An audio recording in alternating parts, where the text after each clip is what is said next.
I would say some resistance to change. So, see, people sometimes tend to think that what we are discussing, all this effort in digital integration, will consume a lot of time.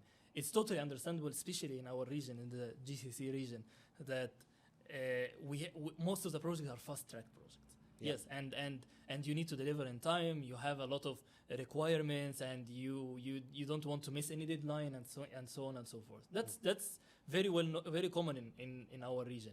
But what you are doing as an effort in digital integration is structuring data, following standards. That's not wasting time.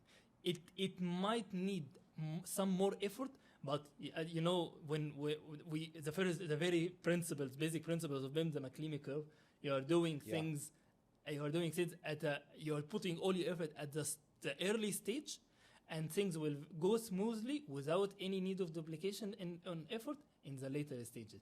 That's what the challenge, and that's what we miss, that you think it's an effort or it's an over effort at the start, but that's not the case. If you delay this effort in the middle of the project, in the end of the project, you will always reach the bottlenecks. You need to migrate to your information to different standard because you were not following the correct standard from the beginning, and so on and so forth. Yeah, a lot of things. So the main thing is coming from the culture itself, the mindset. The barriers are from the people itself. They're resisting for the change. The resist of the change, people don't look at it as an opportunity that I'm doing something better, but it's more as an extra effort.